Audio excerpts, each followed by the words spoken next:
Good afternoon, everybody. For those of you who are members of the Divinity School community, for those of you who are visitors, we welcome you to today's conversation with Professor Charles Taylor. Welcome here to Goodson Chapel. We're looking forward to today's event. First, a quick word about the program that is our programs that are sponsoring this event today. This is part of the Religions in Public Life initiative. The acronym is RIPLI. This event is part of the program of that initiative, which is enlists the participation of the Divinity School along with the Keenan Institute for Ethics. The Keenan Institute for Ethics is supporting and organizing this event in collaboration with the Divinity School. We regard this as an important part of what we do here as a divinity school that exists within a university. We try to sponsor public conversations that go across disciplines and engage people in reflecting together on the intellectual challenges of our time. And that also helps to inform how we think about what we do as a school. So this is a very important initiative, and we're grateful for the collaboration of Keenan with the Divinity School in this initiative. I want to introduce our panelists, and then I'll turn it over to them. First of all, Dr. Luke Bretherton is the Associate Professor of Theological Ethics at Duke Divinity School and a Senior Fellow at the Keenan Institute for Ethics. His primary teaching interests are in the fields of theological ethics, Christian political thought, missiology, and practices of social, political, and economic witness. Before Dr. Bretherton came to Duke, he was reader in theology and politics and convener of the Faith and Public Policy Forum at King's College, London. He's worked with a variety of faith-based NGOs, mission agencies, and churches around the world, particularly in Central and Eastern Europe.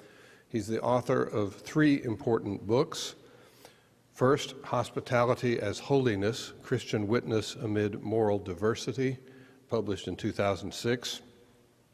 Second, Christianity and Contemporary Politics, The Conditions and Possibilities of Faithful Witness, published in 2010.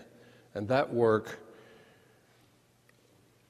published in 2010, which focuses on faith-based organizations, the church's involvement in social welfare provision, community organizing, the treatment of refugees, and fair trade, was the winner of the 2013 Michael Ramsey Prize for Theological Writing, awarded by the Archbishop of Canterbury. And his third book, which is forthcoming next month from Cambridge University Press, is entitled Resurrecting Democracy, Faith, Citizenship, and the Politics of a Common Life. So Professor Bretherton is someone who works very closely at the intersection of theology with social issues, politics, and community organizing. Our distinguished guest today is Dr. Charles Taylor, who's one of the leading contemporary philosophers. He's a public intellectual whose work analyzes the historical formation and conceptual underpinnings of the modern world. He's made major contributions to the philosophy of Hegel, the philosophy of language, philosophy of science, moral philosophy, and political philosophy. As you can tell from that list, his work is notable for its interdisciplinary quality. It stands at the intersection of philosophy, history, ethics, sociology, and political science. I won't attempt to list all of his books, but I mentioned 2 particularly weighty and influential ones. First, from 1989, Sources of the Self, The Making of Modern Identity, and in 2007, his provocative A Secular Age, winner of the Templeton Prize. Professor Taylor is currently Professor Emeritus of Political Science and Philosophy at McGill University in Montreal, Quebec. His previous appointments include a professorship in social and political theory at the University of Oxford, where he was also a fellow of All Souls College. He received his doctorate of philosophy from Oxford in 1961 and in 1968, he was made a foreign honorary member of the American Academy of Arts and Sciences. We are glad to have Professor Taylor here with us today, and I'm going to turn it over to Dr. Brotherton in a moment to lead a conversation, but first let's say a word of welcome to our distinguished guests.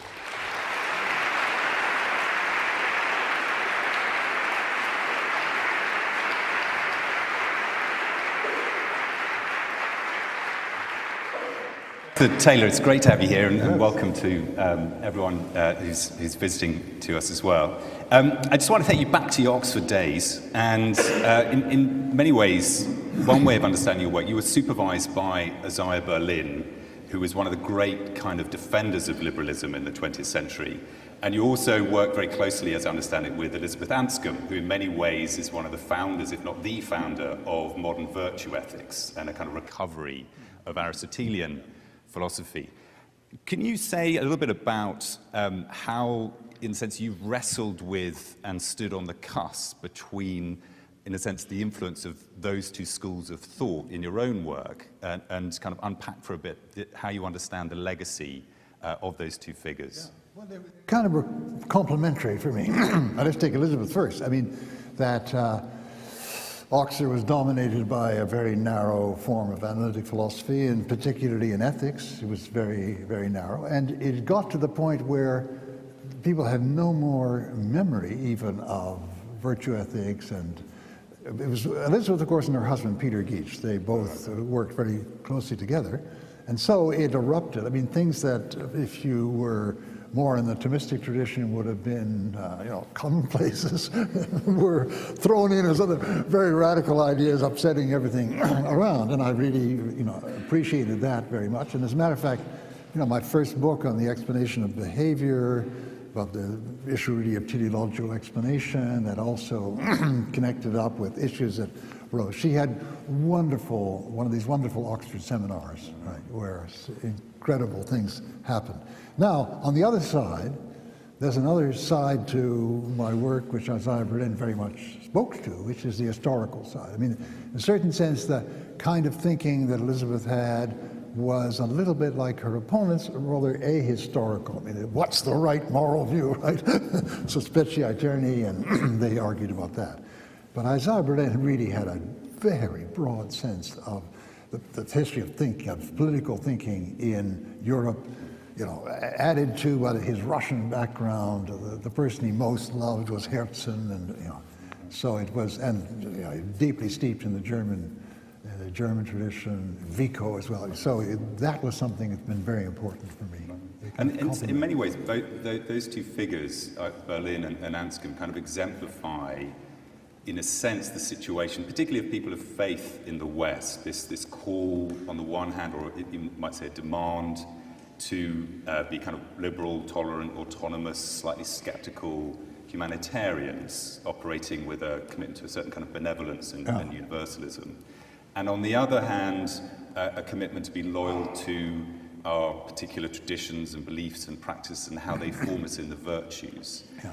How do you understand this situation, and how have you kind of given account of that situation, the cross pressures of those two pools on people of faith in the contemporary context? Well, I think there's very, very strong pull, because I think we've reached a point where, well, we came out of an epoch, and I think it's even true of you here in the United States, but it's certainly even much truer of other Western countries, where, I mean, take it the extreme case, like the Scandinavian countries, a single country has a single form of Christianity as its national faith. That's connected to a whole set of moral views.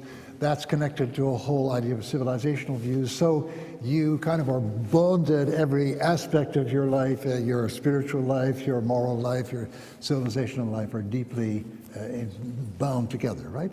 And it's less true of America, obviously, because of the difference of denominations, but nevertheless, in the, let's say, 100 and something years ago, middle of the 19th century. How long is that ago? We really jumped another century, but in the middle of the 19th century, a lot of Americans, most Americans were Protestant Christian, so something like that bonding occurred. And I think something today in the battles in America by the Christian right are still talking out of that kind of bonding.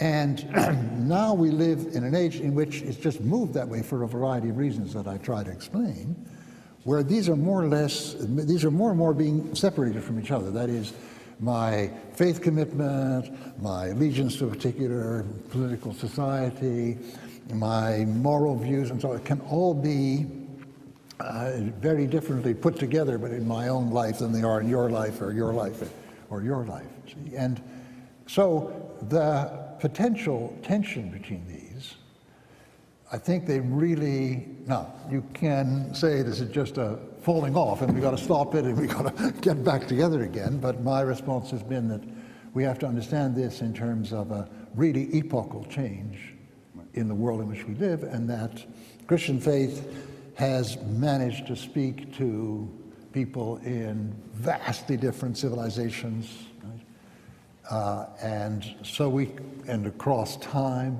in very different ways, and we have to once more work out what this means here. I mean, in a way, we're in the position of certain missionaries. I'm thinking, of course, of my own faith tradition of the Jesuit missionaries, right? Matteo Ricci was Matteo Ricci, yeah, I try to use that example.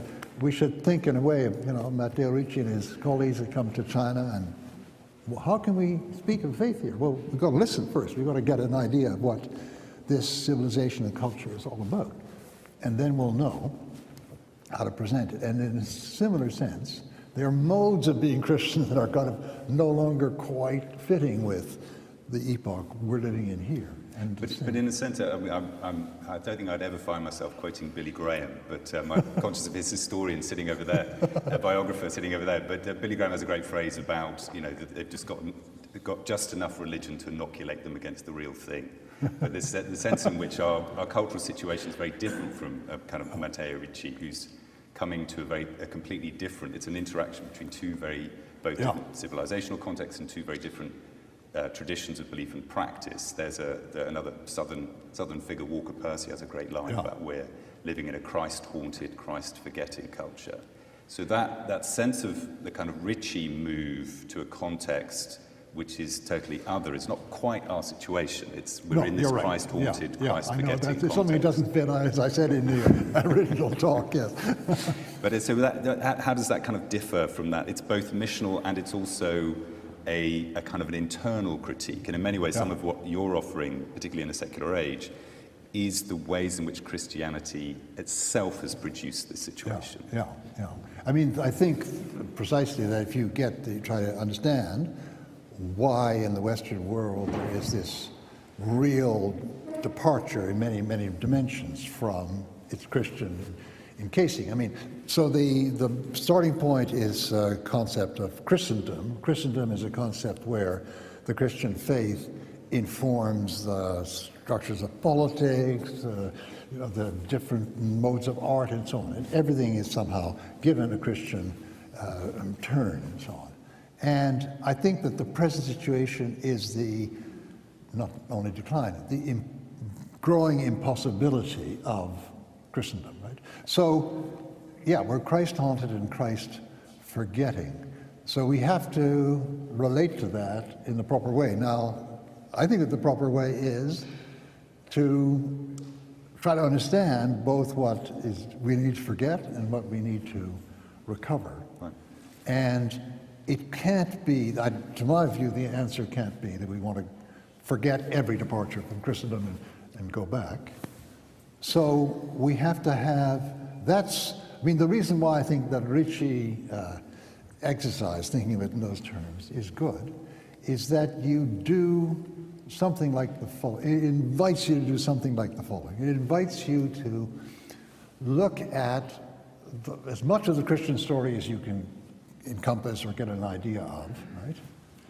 And try to see from that, if you're informed by all of that, and then you arrived here, where we are now, what would occur to you to be what you should say to these people, right?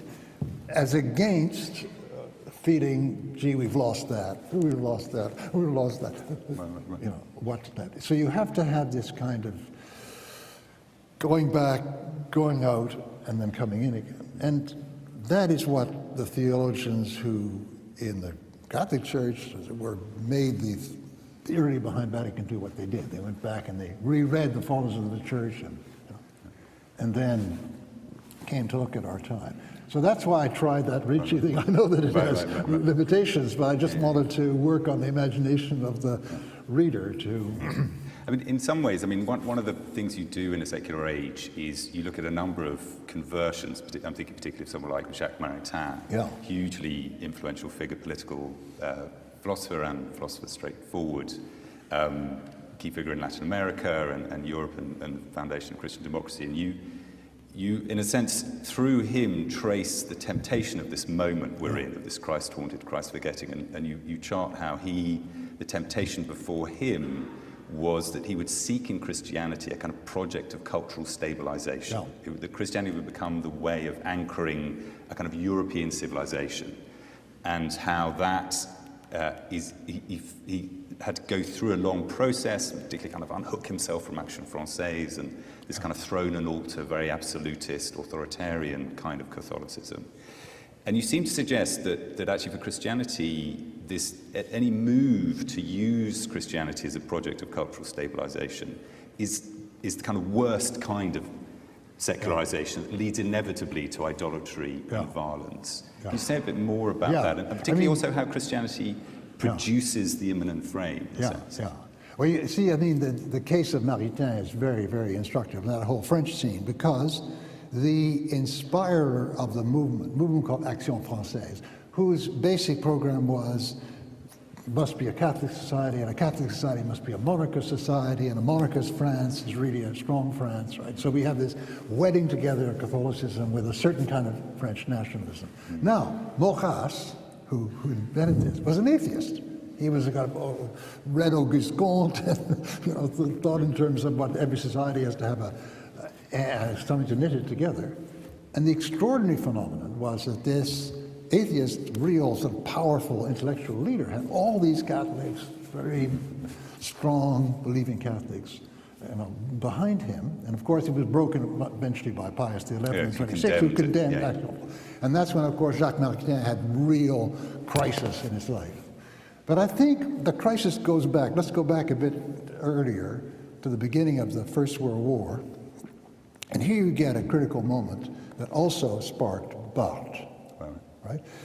It is a horrifying experience to read in the early autumn of 1914. You read some Germans and you read some Frenchmen, and each of them is praising their own military cause. And each of them is saying, the others are betraying European civilization, completely departed from, we're really speaking for that. And Maritain had this idea of trois réformateurs, that Luther and those people were all behind the Germans marching in, and the Germans had the idea that the Westerners had no more real culture, civilization is all that matters to them.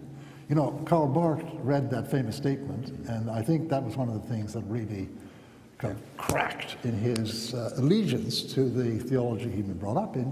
And Maritain didn't at that time, he was still, but I think that something came through to a lot of people and eventually to him, right?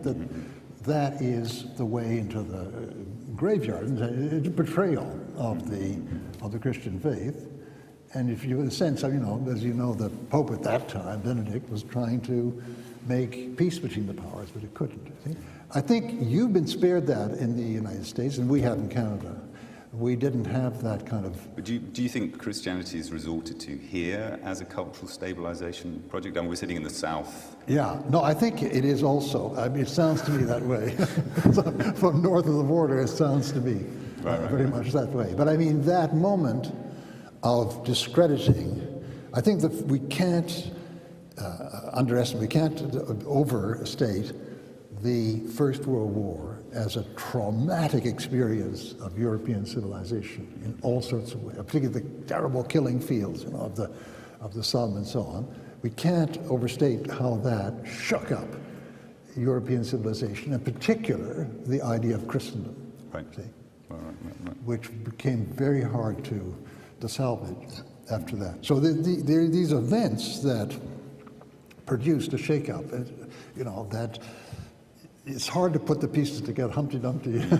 But in some ways, that moment, so there's a Christian response to that, which is a rejection that a kind of either a bourgeois civilization on the one hand, or for Barth, the rejection of a kind of religious socialism and a kind of an imminent political ideology will save us. And there's a kind of turn to Christ, and we see that similarly in Catholic thinking, a kind of turn back to Christology as a way of rejecting certain kinds of modernization project.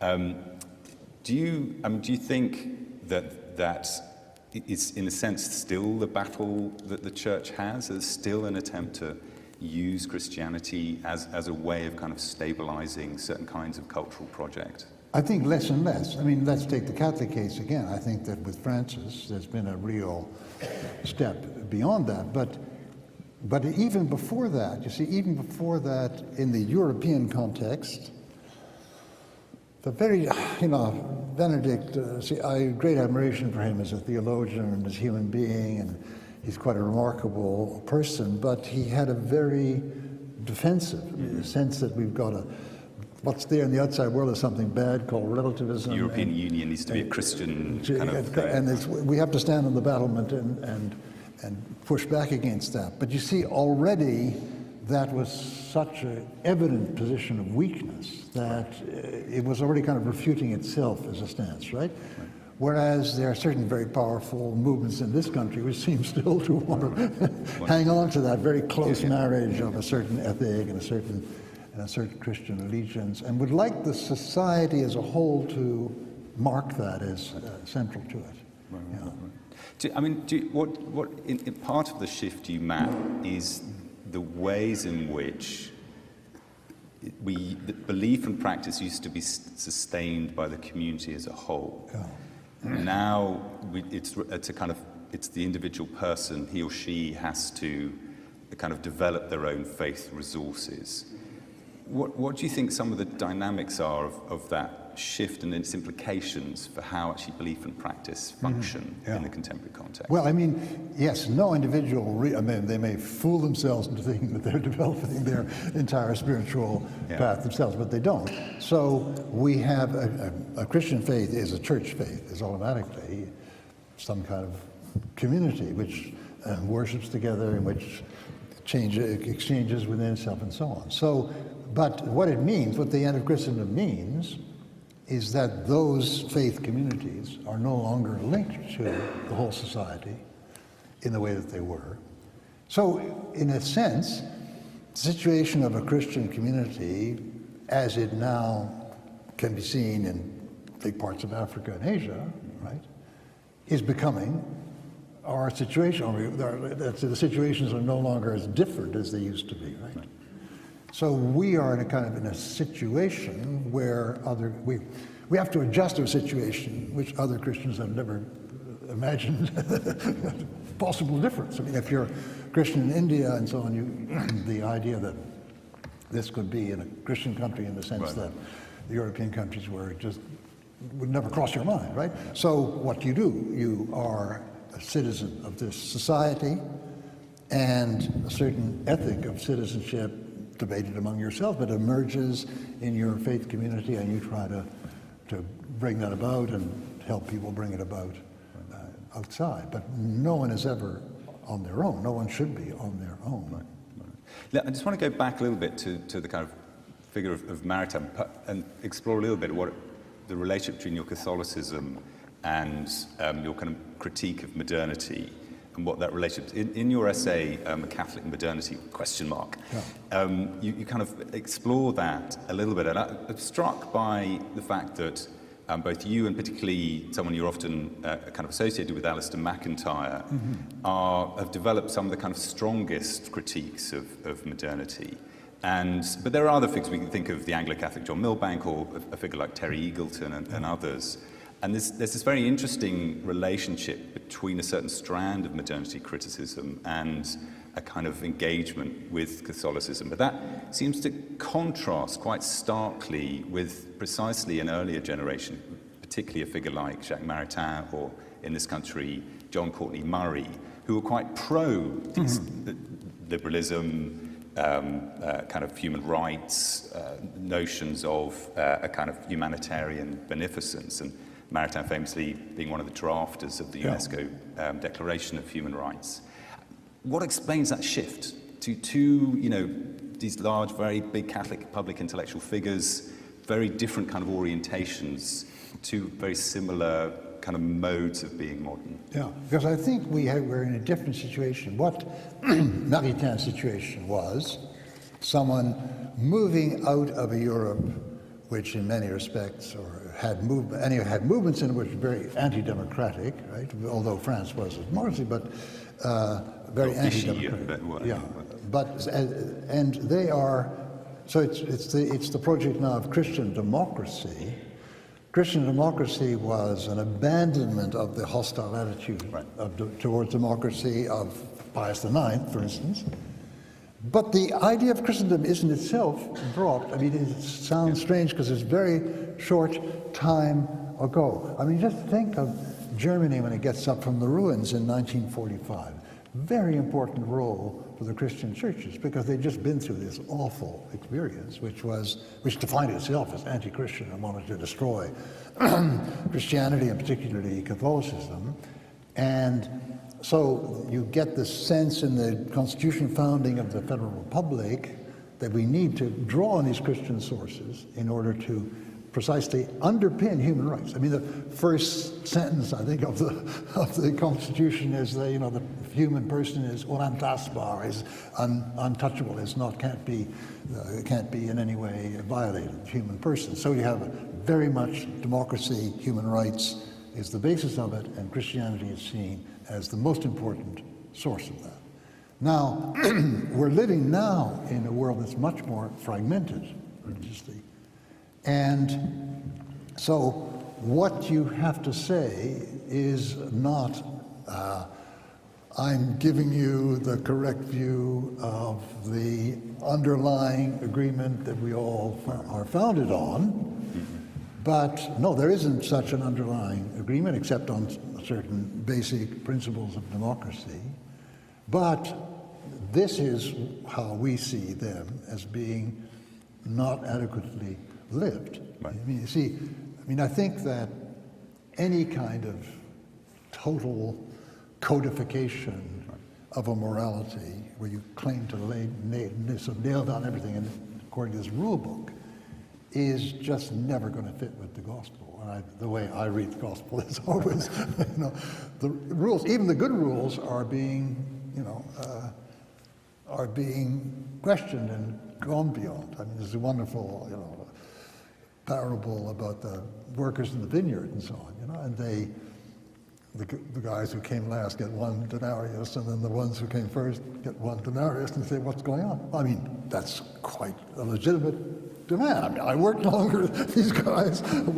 How come they're getting the same as I'm getting? And what you have here is that there's something else, and that's perfectly legitimate, but there's something else that is here involved in the human condition, which is kind of reaching beyond that of God's love and mercy, without which we wouldn't have those, we would break up so much we wouldn't have those structures where you get so much and you get so much more, etc. You see, so there's always that, the encasing of a lot of liberal thinking in a set of absolutely unchallengeable rules. This is the right way to do it. It's never something that, and we're there to remind ourselves. One of the things you draw out in the secular age is this kind of tacit contrast between an ethic of beneficence and, in a sense, a kind of equivalent exchange, which you've just talked about, and an ethic of agape and communion. And you say actually the gift which expects no return is not necessarily morally superior than the martyr who acts in hope of resurrection. Can you just unpack that a bit and contrast for us what you see as a kind of modern ethic of beneficence with your notions of agape and communion?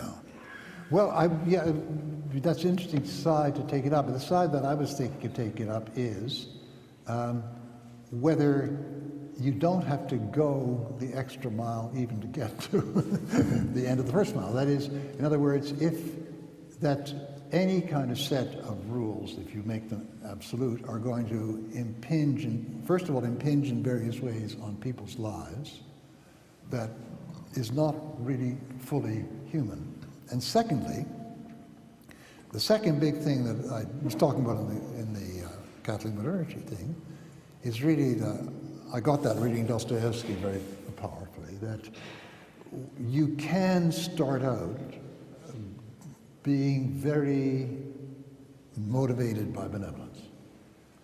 But you do that because you have a very high view of the human being. You know, a human being is worthy of respect and so on.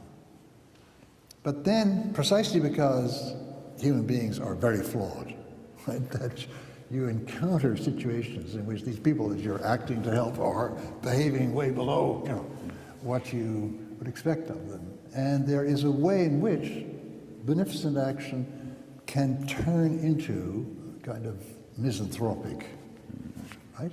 And we see that all the time, and we see that in very, very worthy helping institutions, you know, which hospitals, schools, and so on, where sometimes the people find in the face of refractory material, well, damn it, we've got to shake them up. And so there is the same point as in that barrel, right? That at some point, something else has to intervene, a kind of love that just, as it were, sees people fully in their humanity, even in the most degraded position, right?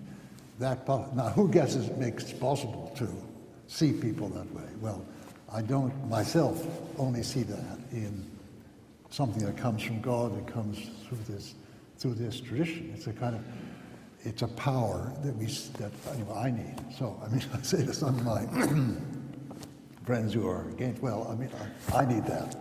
Right. I can't be what I think I ought to be.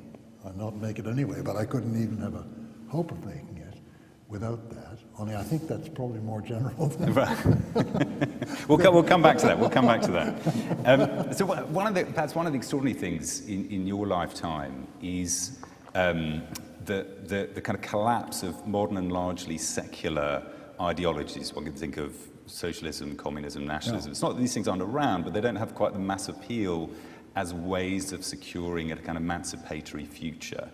And likewise, the return of religion and theology, both at a popular level, but also at a philosophical level. We can think of the work of Alain Badiou or Giorgio Agamben or Slavoj Zizek, these kinds of figures who draw on both scripture and philosophy, not out of any commitment, but as to provide the resources of critique. Mm-hmm.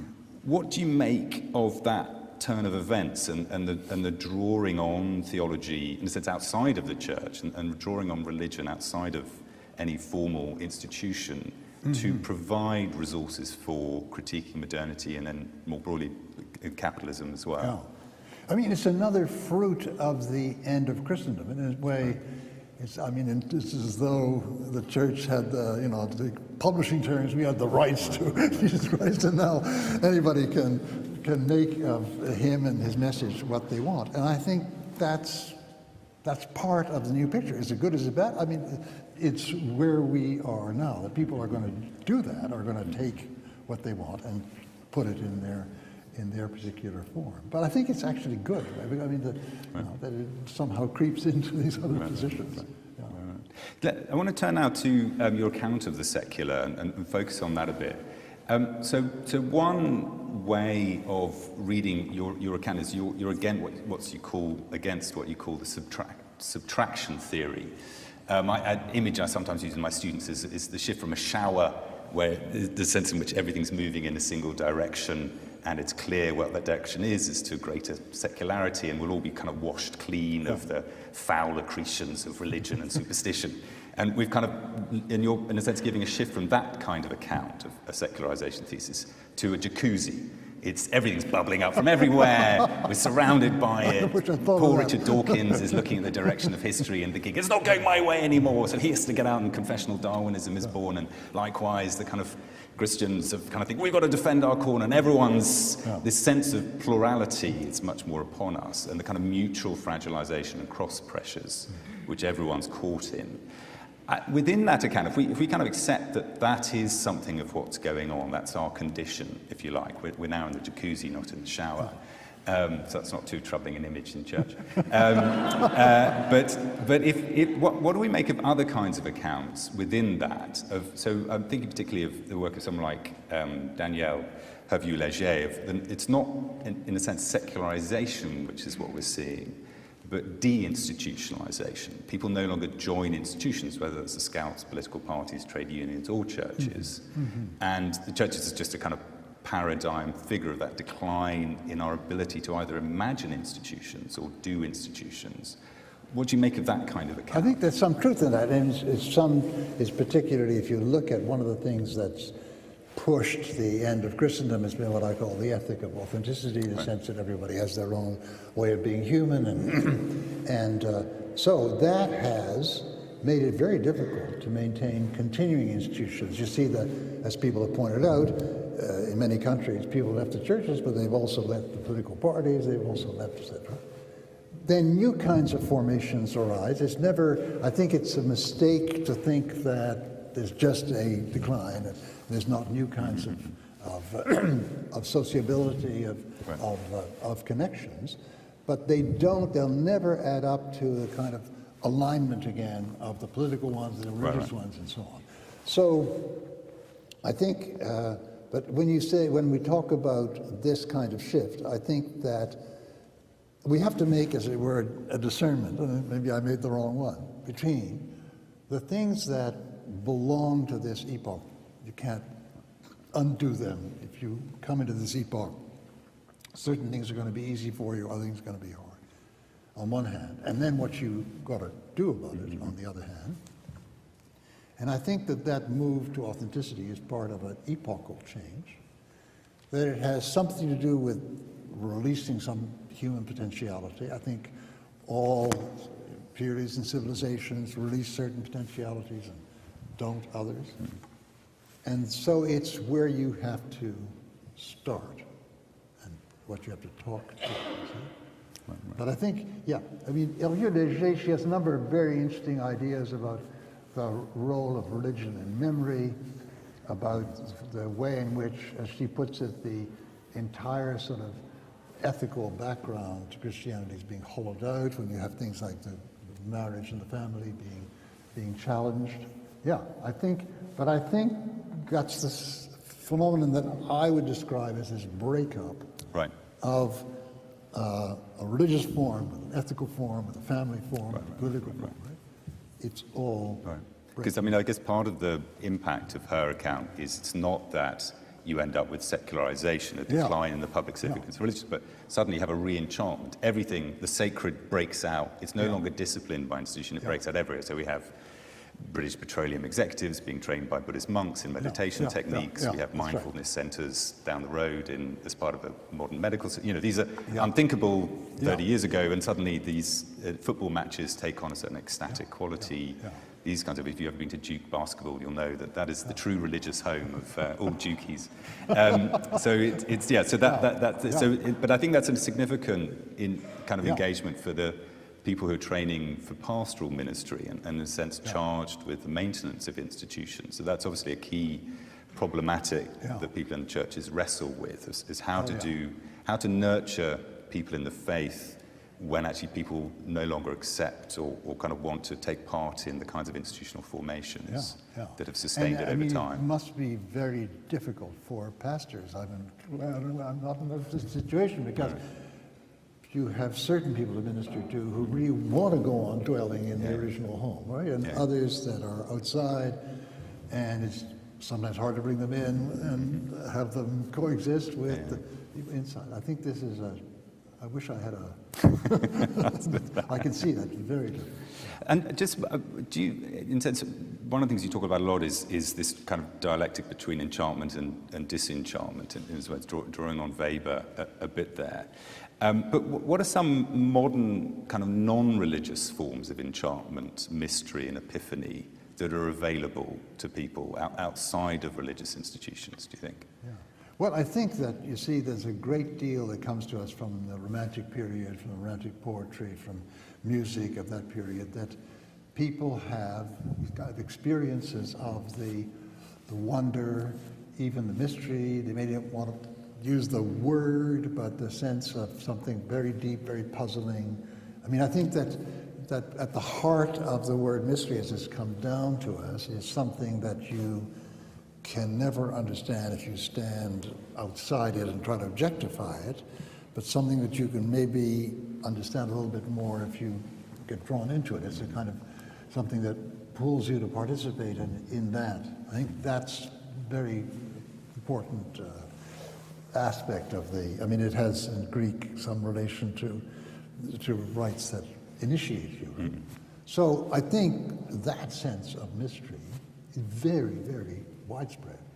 And people have various moments before nature, before even thinking of the passage of time, before the sense of the continuity of one's love for somebody over somebody. I mean, all these sites at which people really experience some kind of mystery. And then people do very different things with them. And some people talk about being spiritual and not religious. And what they really are not is they don't want to belong to a church, and they don't want to, and particularly they don't want to have a church with an authoritative teaching that's telling them this is what you have to believe. So they shy away from that. So in some kind of commonly accepted sense, they're not religious, right? Mm-hmm. But they're not, they're not Auguste Comte, or they're not the absolute paradigm of the supposedly secular mind. Right. Weber has this famous phrase, "I'm religiously unmusical," right? It's kind of ironic phrase because he was really in a way, but the idea is it's kind of tone deafness, total tone deafness to the whole thing, right? And there are tons of people who are not at all religious, but they're not at all tone deaf. Right. I want to ask you a slightly shift of key, a question. You're en route, in a sense, for London, and I know you're going to give a eulogy to Stuart Hall. If those of you who don't know, Stuart Hall is one of the kind of leading black intellectuals in British post-war life, and founder with Raymond Williams of the Birmingham School of Sociology and Cultural Studies. But just kind of in the spirit of Stuart Hall, one of the things your work does is render contingent a kind of Western sense of both the self and of how we receive and perceive the world. And you particularly give these kind of rich, immersive histories around that and how, in a sense, we have to be much more aware of a historical and social location. There's a kind of oblique reference in your work. It's a kind of noises off stage of the role of colonialism and slavery, and something we touched on this morning in our conversations. I just wonder if you think that kind of the Western construction of belief and unbelief and how secularity emerges in the West is not just materially possible, but conceptually thinkable outside of this relationship between metropole and colony, and particularly between colonialism and slavery. Yeah. No, I think it could be thinkable, but I think it, in certain very important places, it shouldn't be thought. I mean, just think of the importance for the development of religion and spirituality in the Anglophone, but also to some extent the Francophone world, of slavery, and then the battle against slavery, the battle against the trade, and the battle against the slavery itself in the British case, and then in the American case with these very tragic consequences, conflict, and so on. Think of all that, and you see that the different kinds of take on the Christian faith were profoundly marked by different positions within this battle. And this becomes epochal for the whole of, in a certain sense, Western politics. I think that the role in Western civilization now in general, political, of the movement, people getting together to change the whole political climate or change the whole political situation, going right up to contemporary feminism, through the anti-H-bomb movements, back. The sort of original grandfather of that is the fight against slavery in the British case, right? The anti-slave trade movement was one of these cases where you got people massively. They weren't just defending some particular local thing. They weren't even defending trade union movement. They were defending this cause. So it has profound impact on everything in our. So I want to talk a little bit, again, it seems appropriate topic where we are, talk about sex and violence. It seems, never take the opportunity not to talk about sex and violence. So one of the backdrops to your work is the work of Karl Jaspers and his account of axial religion. And you kind of suggest that in the emergence of Buddhism, Hinduism, Judaism, and the like, there's this move to metabolize and kind of contain what you call the meta-biological drives of sex and violence. And you seem to imply that a healthy religion gives a kind of almost Dionysian or ecstatic release to these drives. And part of the task of religions is to embed them in moral norms and codes. But part of the problem in the West, coming out of Christianity and then post-Enlightenment philosophies, is that we pathologize and externalize sex and violence. They become too problematic, as it were, and they can't, we lose their kind of metaphysical dimensions. Can you just unpack that a bit and explain a little bit what you mean by sex and violence as kind of metabiological drives? Yeah. Well, I wouldn't put the axial changes quite exactly in that way. I think that the axial changes, I mean, these, we all know what I mean, these great changes, Confucianism, Buddhism, and so on, yes. That the age-old religious life in various different forms, that's what, as it were, metabolized them, that there was a certain way in which sexuality could be knit into worship, and violence and sacrifice could be knit into the life of worship, and it kind of be sort of stabilized and part of a form. There's a sense that there is an order in the universe, and we have to get close. We're broken from that, or we're distant from that. We have to get back in touch with it, and that's what ritual does, and therefore you can incorporate that. Now, I think in all these axial revolutions, you have something beyond that, some transformation of the human being way beyond that. But what you get out of the axial revolution is some kind of remarriage of the axial aspiration with some kind of religion in the world that's keeping the world going and so on, and may control sexuality and violence, but allows it certain places.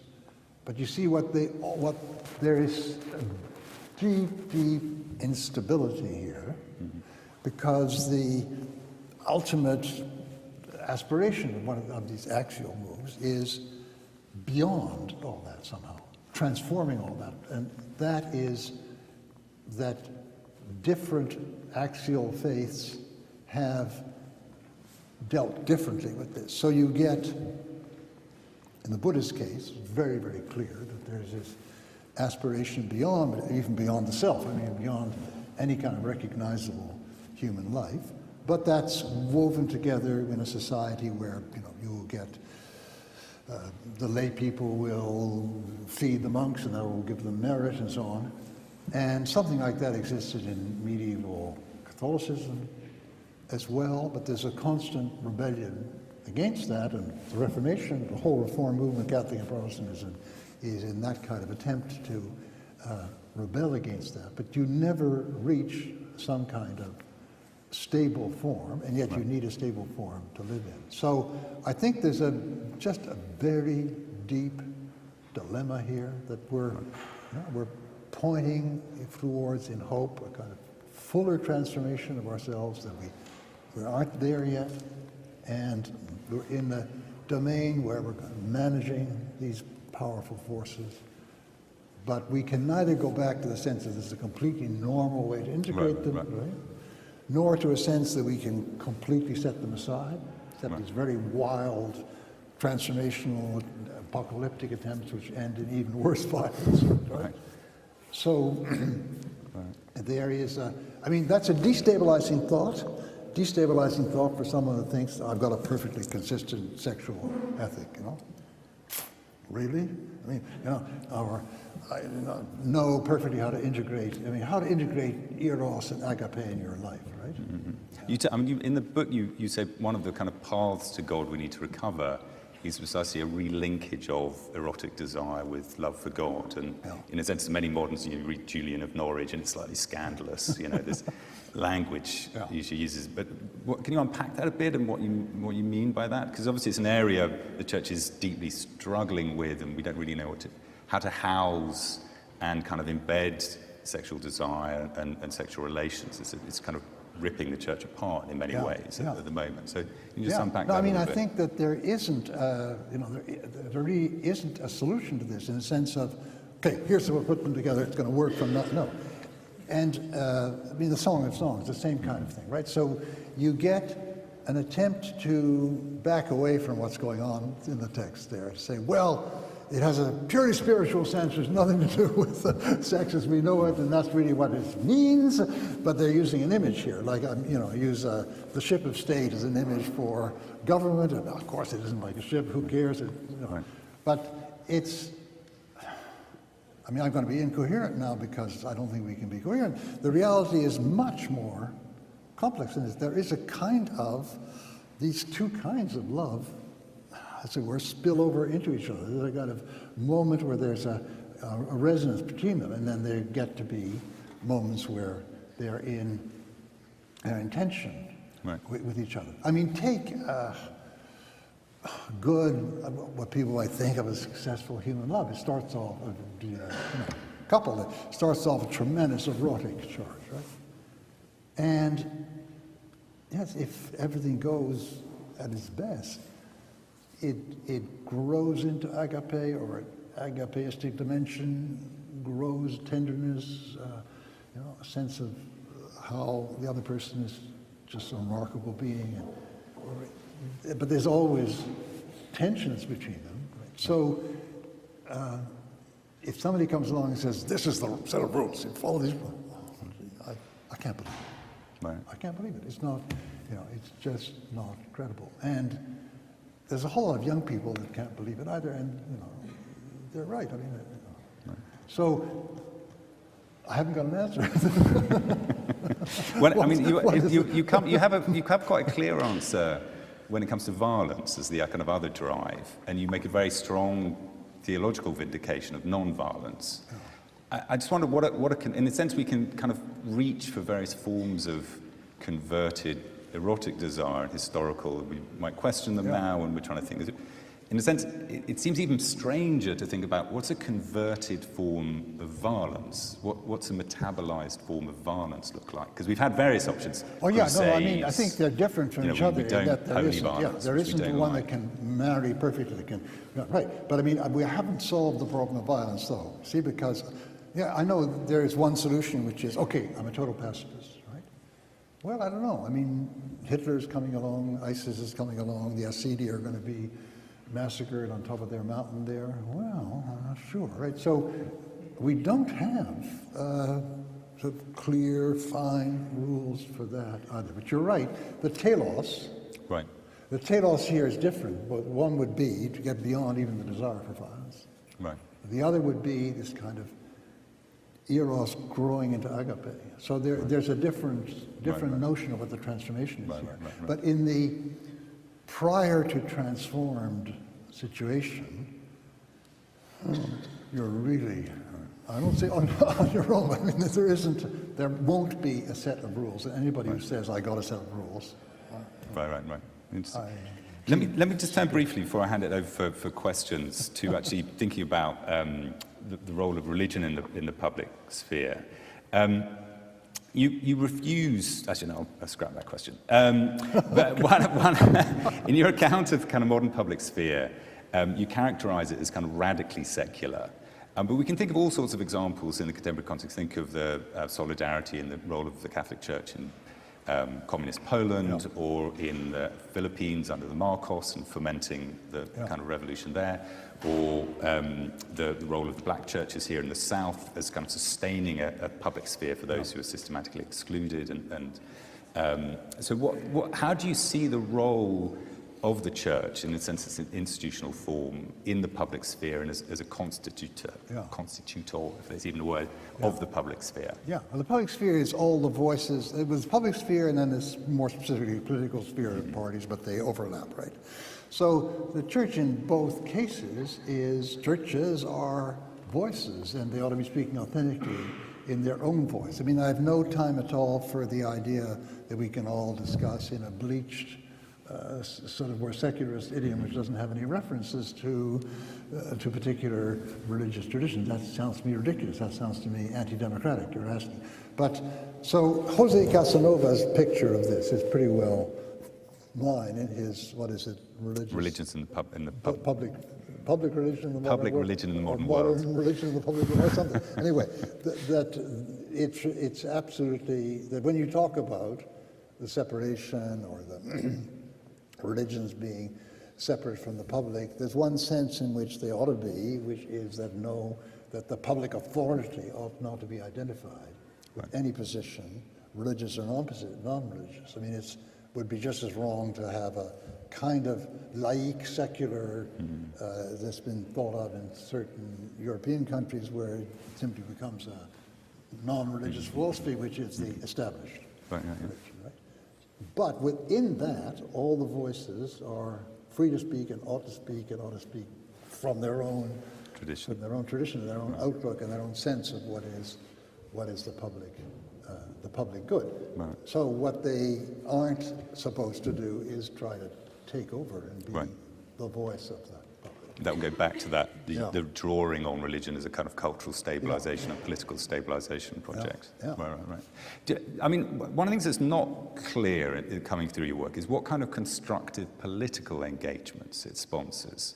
And I mean, you've had lots of involvement in public life, both running for office and kind of working on public commissions. And early in conversation this morning, you kind of drew a contrast with Alistair McIntyre, who's kind of given up on the modern state. He said, well, you've still got time for it, particularly modern democratic state is an important project to sustain.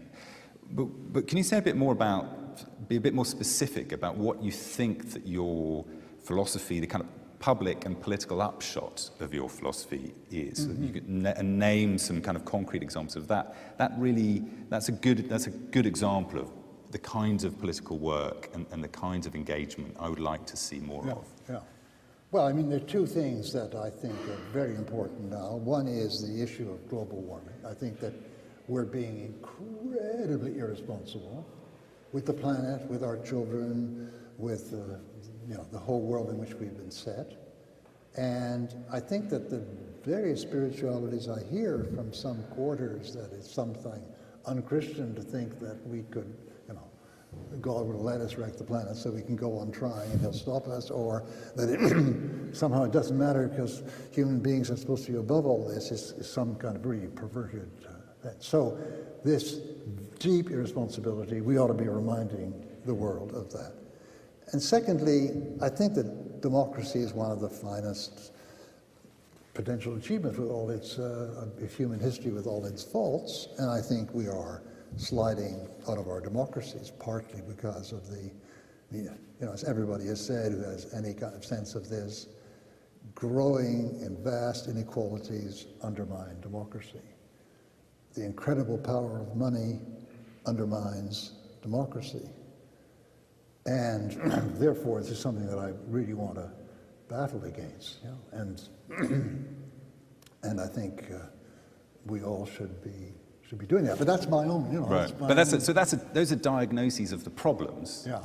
What kinds of constructive politics, like actual forms of embodied engagement, that you think, yes, I want to say amen to that. That really embodies a way of, because you've given this very strong account of the problem of the way in which movements for reform, and you've gone back to the abolition movement and various other things, the movement for reform and the move to a kind of proceduralism. We so emphasize the code, the norm, a kind of moral rigorism, whether that's of the left or the right, and that these generate a certain kind of secularity, which is highly technocratic, highly procedural, disenchanted, bureaucratic, so that there are all sorts of temptations which befall us where we, in attempt to precisely be faithful witnesses, in our zeal for reform, and in a sense, Methodism, we're in a Methodist institution itself, is a kind of reformist movement of obviously horrible decadent Anglicans, of which I'm one.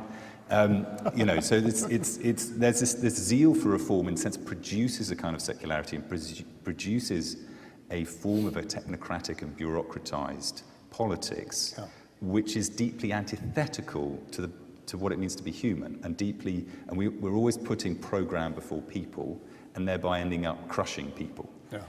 So what actual forms of embodiment do you see around, whether in North America, Europe, or elsewhere, that actually hold this tension between a kind of trying to embed the market and the state in, and put people before program, but don't slip into a kind of zealous, revolutionary, vanguardist, over proceduralized, kind of technocratic move that claims to know better how other people should live? Yeah. Well, I think you need a politics, and I hesitate because we've been so bad at doing what I'm now going to describe we ought to be doing. There's got to be two sides to this, two kinds of movements almost, but they've got to be working together. So one is the movement, example, Occupy, Indignados, Érable, Printemps Érable in Quebec, etc., these kind of movements, which are not immediately linked to a political party, to an immediate detailed program, but which express very profoundly the whole moral, spiritual reasons for being there, right? Like Occupy, against inequality and so on. And I think that this is very important for this kind of thing. It's the kind of thing that is the obvious place for Christians to be among other places. I mean, for instance, on global warming, because we have certain reasons, certain spiritual reasons for it. And we're taking this position alongside others, but it ought to be part of the. And then, in order to actually affect some crucial changes, you have to have political parties who get enough power in Parliament along with others. And what we've had both of these. What we failed to do is have the link between them. That on the contrary, in the present political world in the West, there's profound distrust. The movement people say, those politicians, you can't trust them. Politicians say, these movement kids, they're totally unrealistic. I mean, and we need some kind of humility on both sides which allow them to not fuse, but have some kind of link. And this is what I'm trying to work for, I mean, in my own own country. But I think that the movement is not just important to mobilize. The movement is important because it's a place where the whole spiritual reasons behind this emerge and can get expression, whereas they can't necessarily in a political party, which always has to be a broad alliance and so on. Okay, excellent. Let me open now for questions. I think we've got two microphones roving around, so I'll who wants to be brave and go first? I'm always tempted to sing a chorus at this point. Be bold, be strong, for the Lord thy God is with you. Right, very good. Can we have a mic? Yeah, it's just coming. Mic, if you want, yeah. Okay. Thanks. Whoa. This is a big space. This is a pretty general question, but I was wondering if you could speak about how you think the idea, what you call the ideal of authenticity, has impacted individuals' faith. I guess I'm particularly thinking about, I can see a lot of different ways in which it might have done that in terms of maybe reluctance to stick with a particular religious community, but I'm wondering in particular about how it may have impacted the individual's understanding of their own faith and maybe sometimes their own doubts. Yeah, how it might have impacted to make them loose from their faith or to make them closer to their faith? Well, either one. I'm wondering. Yeah, I mean, yeah. Well, I think that that it becomes legitimate in people's minds that the faith that they're pursuing should speak to them. Now, I think authenticity goes along with another way of, as it were, understanding or giving a context to faith choices and faith positions, because it itself is something that speaks to the whole life diachronically. I mean, if I think, this is really my identity, this is really what I'm all about, then I'm talking about not what I am right now only, or mainly. I'm talking about how I want to feel, right? So, I'm going to be the greatest concert pianist since, well, they're all so great now, but, so I'm going to sit down and practice and read the Beethoven last sonatas and so on. See? So it's it puts you on the side of understanding faith as a journey. So we're back to Gregory of Nyssa, we're back to Augustine. As against faith, you're placing yourself once for all in the ranks, and you're going ahead and obeying it. So, in an age of authenticity, the legitimacy of it speaking to me, and it's speaking to me as inviting me onto a journey, becomes part of the context in which you make a faith choice, or find yourself drawn or not drawn. Now, if you're told being a Christian is accept all these rules right now, I don't want to hear your questions, these are the answers, then you're going to find it hard. You see, that's the kind of, if you like, civilizational change which makes the condition, what I call conditions of belief, become different.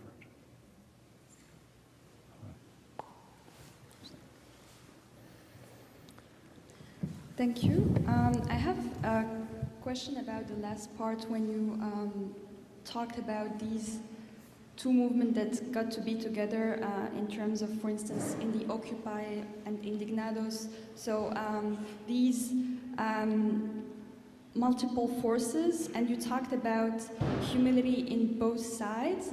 So just taking the concept of humility and maybe other concept, what about when there are different understandings of a same major concept? I'm thinking also, for instance, dignity. So in these cases, I guess maybe how to deal with this, and yeah, pretty much this.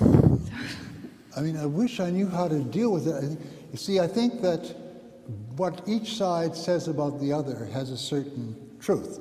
And as the movement side says about people, I'm a member of the Social Democratic Party, so I'm kind of already on the side of the tired old Pauls, even though I never got elected. But there's something true in what they say about us, and something true in what we say about them. I mean, they're saying, but they say they want to change the world, and then they are decided they're not going to vote in the next presidential election. Okay. So what we both need to do is have the humility of seeing that, although we may be right on this particular criticism of each other, we're not. We also have criticisms they're directing at us that are, reasonable, and we need to get over that. We need to get over that kind of sense of they're not worth associating with, because getting the kind of change we want requires it. So it does involve a kind of humility of even having a good reason to say, they're not enough. Maybe I haven't answered your question because I don't know if I... Actually, no, it is. This is an answer, and thank you. I also just remember the other part of my question. So it was also about your mention of the politics of recognition in talking about the Quiet Revolution in Quebec. And well, this is maybe my wrong understanding, but my understanding was that there was needs for a recognition that can trump. So would those needs for a recognition of a particular understanding of what is urgent for a certain group trump? So this is what I wanted. Would it trump what? Would it trump? Be more important than the other understanding of the other part. Well, I don't think you can make, that would be the attempt to make kind of general rule of what comes before what, and I think this is so much a matter of the particular situation. I mean, I also think another thing that's wrong with a purely codified system of rules is that life is full of dilemmas, and if you think the very idea that I have a complete code is the idea that there can't be a dilemma. Then that, if you are a real utilitarian and think there's one, and you really can calculate, and that's the best answer, well, then that's the best answer. But the sense that we very often are faced with all the time, with deep dilemmas, and we have to somehow navigate between them, means that, I can't say this always trumps that. The trump word is the word of codifiers, right? Well, I will need to work in it. That's great, but it's not where we're at. Take one from this side. Norman. Could you talk a little bit about the conditions for authenticity in the kind of market-driven economy that we're in now, for instance? So I'm thinking about folks who want to participate in forms of agriculture in which there is a kind of health of land and community and so forth, but they realize that the market forces are dead set against them. So could you talk a little bit about how economic change in the last, say, 100 years has made the work of authenticity so much more difficult, and what might be a way to move forward in that context? Yeah, I mean, I wish what you say is absolutely true, but there are movements that seem to find a niche in which they can escape that. I mean, there are various kinds of artisanal entrepreneurship now going on in Brooklyn and other places. There are various attempts of people to live, with local food and either grow it or find their nourishment from it and so on. And I think what we need in order to break the stranglehold of the market is more than a single formula, which the older socialism offered. Oh, we'll just nationalize it all. That's the end of it, right? We need to have a really democratic economy, we would need a mix of movements. I mean, there would have to be some cooperative movements, there would have to be some of these movements we're talking about, as well as political action at the center. That's another place where you get mutual contempt between the political and where we need more collaboration. There's a very interesting book which a couple of my compatriots have produced on this, in Démocratie économique, for a democratic economy, which explore these multiple means. Here, and then Brian, and then I'll go here. My question is about, you mentioned earlier about different epochs have unleash different elements of human potentiality, different sort of human capacities.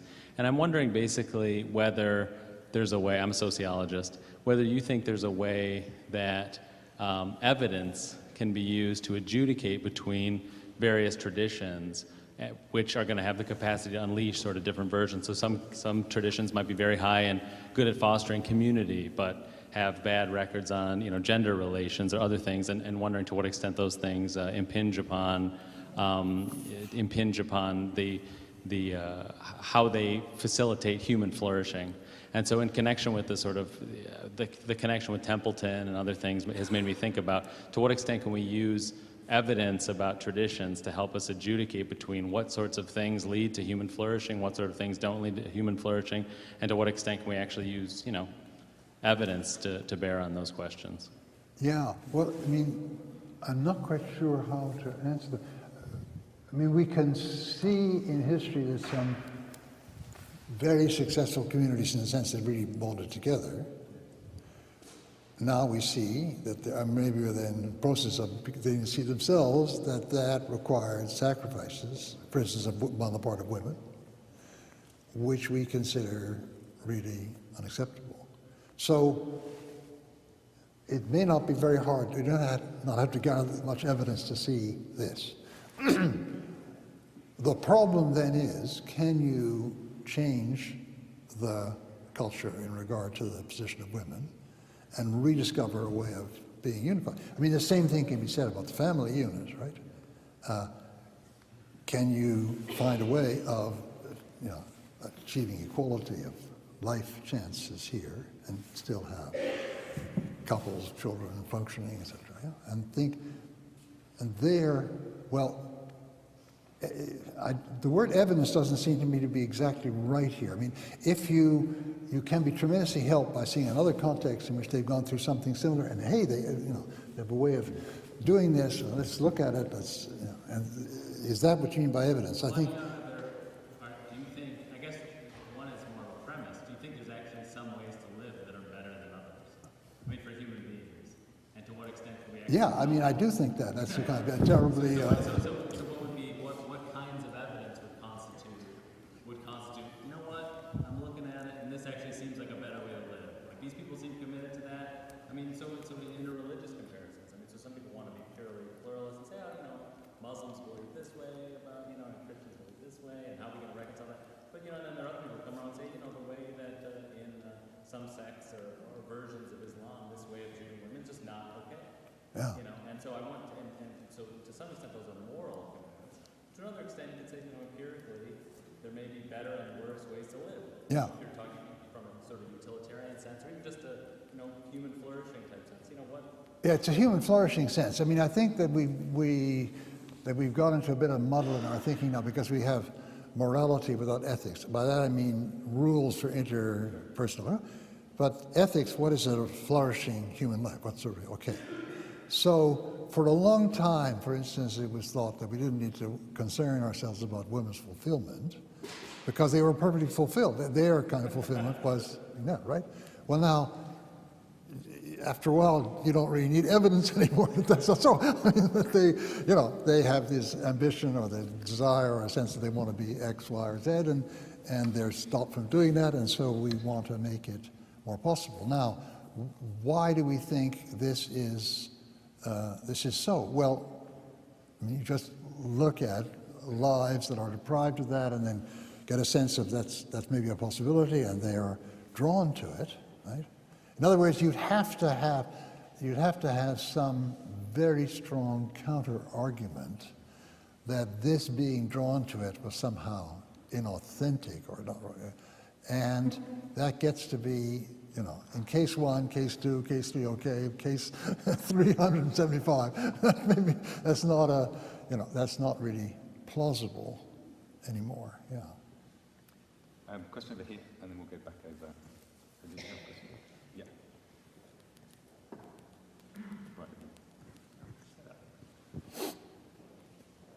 Perhaps you can shout it out loudly.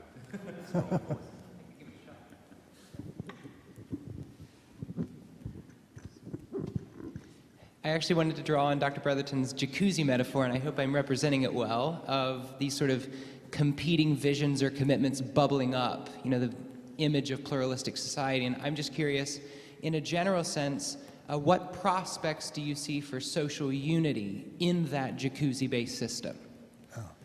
No, I think there are great prospects for, if you like, social unity. And then we've just been talking about movements that can sweep large numbers of people with very different senses of what their particular fulfillment is, in favor of certain very important common goods, like the planet, like a certain situation in society where people really get the training that they need to be what they want to be, even though you want to be something very different from me and from her and from him.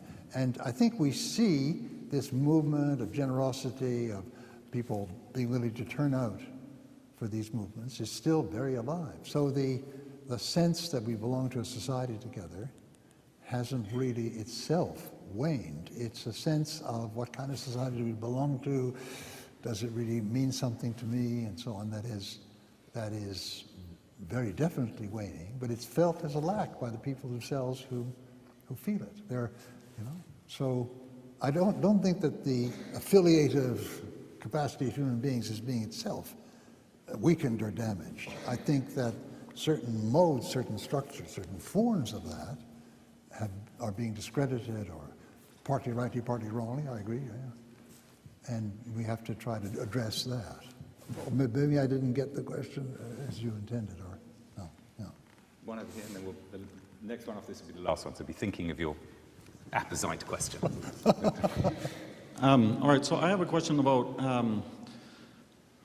the accommodation of radically sort of undemocratic people in democratic societies. And it seems like the big thing right now on people's minds is, what do we do with these people who are leaving, who are born and raised in Western democracies, who are leaving to go fight for the Islamic State or to fight against the Assad regime, all of this, and with this tension between, do we try to reintegrate them through these reintegrative processes, do we bar them, do we take away their passports? And this seems to be almost like an intractable problem that secularity sort of creates and pluralism creates in a society, is these people that we just don't know what to do with them. But on the other hand, they are expressing, at least in the small collective, that they are their feelings about the world, and they ought to be allowed to do that in a democratic society. But there seems to be limits to that. And I don't know if you want to talk about diagnosing the problem more or talk about solutions. But surely there are limits to that. I mean, for instance, if you preach the murder of the person next door, or even worse, carried out, you would be indicted.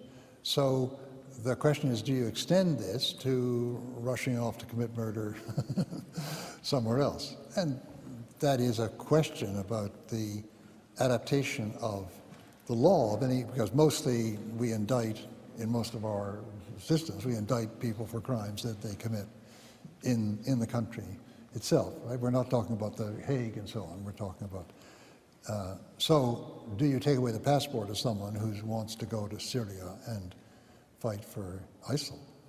Now, I think a very good case can be made for that, right? Because this is certainly in violation of the ethos of our kind of coexistence.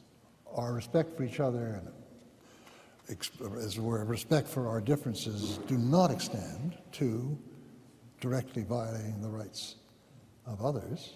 Right? So, but as a state, but the state legitimates soldiers to go do the same thing. So why do they then get exempt from being prosecuted as murderers, whereas people who say hold dual citizenship and go and fight in other countries, why don't they get the same? Why are they then tried as murderers without official state recognition? Yeah. Well, you mean as against, now what's your contrast case? Americans in 1936 going to fight with whatever it was, Lincoln Brigade, whatever it was called, Lincoln Jefferson, in the Spanish Civil War. Well, you have political judgment here. Political judgment here can be made, and I won't argue it right to the end, but I do see a difference here, right? They were fighting to stop a fascist takeover or authoritarian takeover. In this case, what are these ISIL people, whatever you call them, doing? They're, killing a lot of people on the grounds that they are not their exact brand of Sunni Muslim. The unconscionability of this kind of action does enter into, ought to enter into decisions about this, it seems to me. Yeah. So I think we draw our time to a close, and want to thank you, Professor Taylor, for your wonderful...